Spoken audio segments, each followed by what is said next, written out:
soo dhawaada saaxiib yaal markale biligu sheekada filimka waxa lagu soo bandhigay halii superhero ah wuxuu koraa cirka si uu badbaadiyo diyaarad dhaawacantay laakiin ma aysan ahayn maraakiib bini'aadam dhisay markaas superhero wuxuu kooxdiisa u sheegay arintaas markii xiga wuxuu ogaadaa inaysan ahayn doon bini'aadam ah balse waa doon ajaanib ah ajaanibta ayaa kasoo baxday doonta waxayna weeraraan isiga taasoo keentay inuu mir beelo kooxdiisa ayaa badbaadinaysa waqtiga saxda ah kadib waxaa lagu arkaa gabar magaceedu yahay Missy oo qurac ku cunteynaysa aabaheed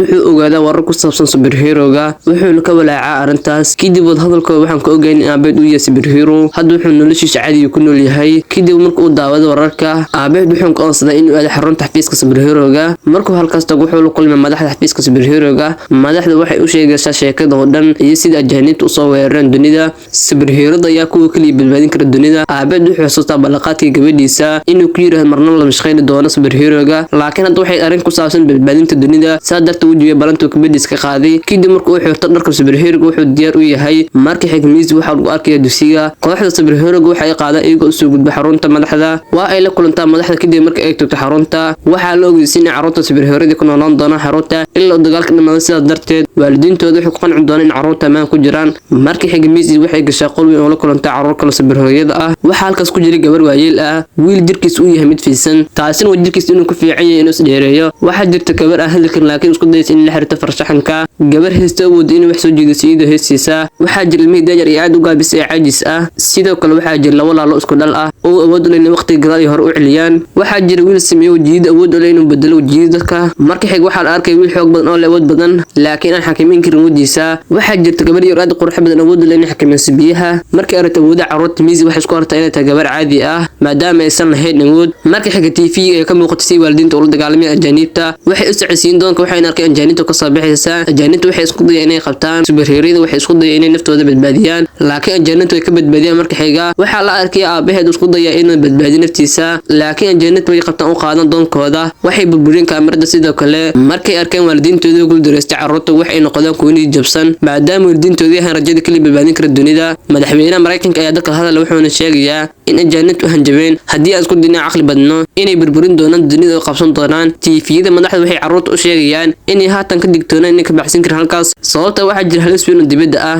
waxayna ku yihiin halkaas ammaan marka xiga Missy waxay u sheegaysaa carruurta iyadoo muujinaysa sawirka gabadha farshaxanka samaysa ajaanibtu waxay u soo dhawaadaan si u weeraraan runtii sawiradan waxay muujinayaan wax mustaqbalka dhici doona sawiradaas waxaa ka muuqda inuu baahan yahay ka baxan halkaas kahor intaysan ajaanibtu soo weerarin carruurtu waxay sameeyeen qorshe waxayna ku qoyliyeen ilaaliyaasha gudaha markii ilaaliyaasha yimaadeen gabadha yar yareexaysa waxayna mid kale ku tuurtaa meel fog wiil fiisana isku dhijiyay jirkiisa si uu joojiyo ilaaliyaasha uu qaato karkarka ilaaliyaasha waxay ka wacaan alarmiga markii alarmiga dhignamaan albaabadu way xirmaan ajaanibtu yimaadaan waxayna qataan wiilka wada badan Missy waxay weydiinaysaa gabadha bedesho waqti inay dib u celiso markii waqti dib u noqdo markuu ilaaliyo ku dhaweyn alarmiga riixo wiilka ku jira kursiga gadaal ayaa joojiya kadib dhammaan carruurtu waxay ordaan markii ay xireen ilaaliyaasha Missy waxay riixdaan madaxda markay ordaan madaxda waxay weydiisanayaan in albaabada xiraan markii albaabada xireen ilaaliyaasha waxay u dhawaadaan carruurta Missy waxay weydiinaysaa gabadha heesta inay heesto markay sameynayso ilaaliyaasha waxay bilaabeen inay cirku duulaan ilaaliyaasha waxay isku xireen sida jaranjarooyin carruurtu waxay ka baxaan albaabada sare kadib markay ay fuuleen kadib markay carruurtu raacaan bas ilaaliyaasha waxay yimaadeen halkaas gabadhii waxay markaa bilaabaysaa inay heesto iyadoo baska cirka u qaaday wiilka fiisan baska u jiiday uu geeyay meel kale carruurtu waxay gaaraan meel naftooda ka badbaadin dadka ka socda xafiiska madaxda markii halkaas gaareen carruurtu waxay ogaadeen inay tani tahay guriga ayeeyada Missy ayeeyadu waxay u sheegaysaa in dhammaantood yihiin carruur superhero ah ujeedadaas awgeed waa inay wax hagaajiyaan iyadoo dhammaan badbaadinaya waa inay wada shaqeystaan sababtan awgeed isla markaana wadiina xakameysaan ayeeyadu waxay Missy ka dhigtay hogaamiyahooda waxayna u sheegtay in Missy ay baris wax walba iyadoo taas sheegtay iyadoo waxay carruurtu qaadaysaa dhulka waxay sidoo kale baraysaa in awoodahooda ay xakameeyaan sidoo kale waxay si fiican u tababaraysaa inkastoo ay isku aragtay Missy gabar caadi ah haddana waxay ka baqaysaa iyadoo hogaamiye ah waxay tababaraysaa dhammaan carruurta waxaa naas superhero-yada kuwaas oo isku dagaalamay sidii carruur dhanka kale madaxweynaha ka hadlay si isticmaalaya kaamirad wuxuuna sheegay in carruurta ka socota xafiiska madaxda lumiyeen waxay noqon doonaan kuwa wiilijisa markay arrintaas ogaadaan dhanka kale Missy waxay halis kugu timaada iyadoo kale ka fikiraysa ayeeyada waxay u sheegaysaa markay u soo dhawaato waxaan baray superheroes badan oo aan baray hooyada waxay superhero-da ugu fiican sidaas darteed aabba wuxuu noqon doonaa superhero wanaagsan marka haddii aad tahay caadi waxaad tusaale tahay hooyadaada dhanka kale gabar ayaa u timid oo hogaamisay sababta dadka socda xafiiska madaxa ayaa yimid halkaas iyagoo raadinaya carruurta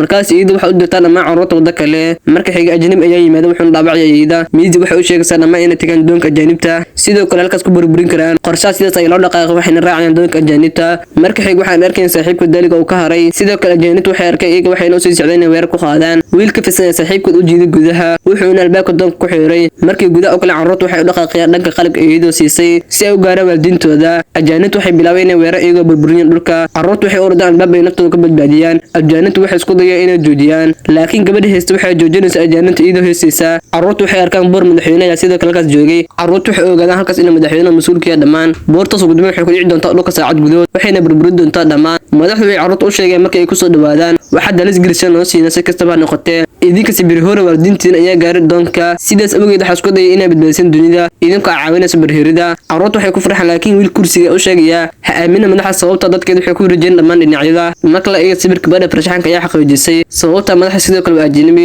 madaxweynaha ay markay u qotaan muuqaalka ajnabiga waxay qabteen dhammaan carruurta marka xig waxaan arkaynaa Superhero oo soo dhaweeyay ajnabi oo daboolay dhar kuwaas oo weerar inkastoo ay ka soo horjeesteen bil maxkamayn karaan ajaanibtaas waxay muujinaysaa in ajnabi aysan ahayn mid kale ee tahay iyada waxay ku cayaysaa wax ma barateen sida dadka si fiican u dagaalamaysan laakiin waxaan waa in carruurta aad u barteen si wanaagsan waxna ka qataan dhanka kale carruurtu waxay ogaadeen in ajaanibta si lama faham soo weerareen waxay karo meeraan sanado badan iyagoo qaabba madaxda madaxweynaha kadib markay xidhan Superhero waxay qorsheeyeen inay qabsadaan dhulka halkaas miis waxay fikir ku keentaa waxayna dhammaan carruurtu ku qasabtaa inay ooyaan gabadha biyaha xakamaysa isticmaalaysa ilmihiisa oo sameeyay furaha markay isticmaalaan furaas dhammaan waxay ka baxaan gudaha wiilka wada badan oo sheegaya in dadku xoreen doona markuu qaato gabadha sameeyay wajida laakiin wiilka wada badan ee gabadha sameeyay wajida ku dagaalamayaan waxayna isfaheen waxaana madaxda si cad u daawanaysay iyada faraxsan waxay leedahay tani waxaan doonayay sababta waxay ogeeyeen inuu xakameyn karo wadiisa si darteed wuxuu noqon doonaa mid naga faa'iida waxaana nagnaa carruurta kala weeras ilaaliyaasha miis waxay u sheegtay inay wada dagaalamaan waxayna bilaabeen inay la dagaalamaan ilaasha kadib markay isku midoobeen sidaas darteed dhammaan carruurtu waxay isticmaalaan awoodooda gaarka ah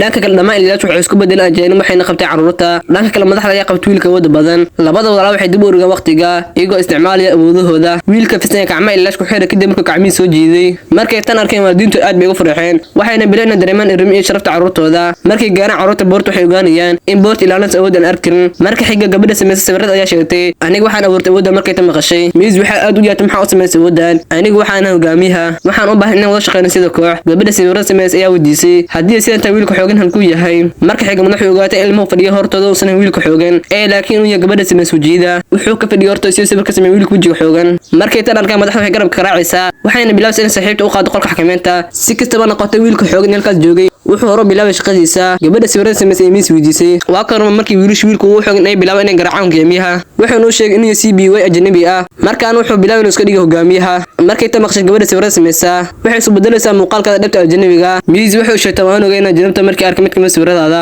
ha aniga waxaan hogaamiyaa ajaanibta dhanka kale wiilka awood badan ay ka saaray awood aan arkin boorta marka xiga gabadha sawirada sameysay isku riixday kadib markii ay sameysay jimbir miis waxay isku daysay inay joojiso iyadoo socota carruurta kale dhanka kale madaxda soo dhaw wiilka awood badan wuxuu u sheegay hajeeshada marka wax cabsi ah sababta waxaan bilaabay naftii ka aamin miisi sababta ah miisi hadda waxaan ku guuleysan karaa qof kasta dhanka labada laal waxay bilaabeen inay wiilka daaliga ah oo la dagaalamay ministarka wiilka wada baan xogaysa dhammaan dadka madaxda kadib markuu isticmaalo diista wuxuu xirtaa madaxda iyadoo barasi miisda gabadha biyaha sameysay ay sameynayso badan ka samaysan biyaha carruurta kale ayaa sidoo kale caawiya waxay dhowr daqiiqo ka guuleystaa ministarka gabadha biyaha xakameed ma wadi kartaa inay samayso kale markii xig wiil kursi wuxuu ka dhici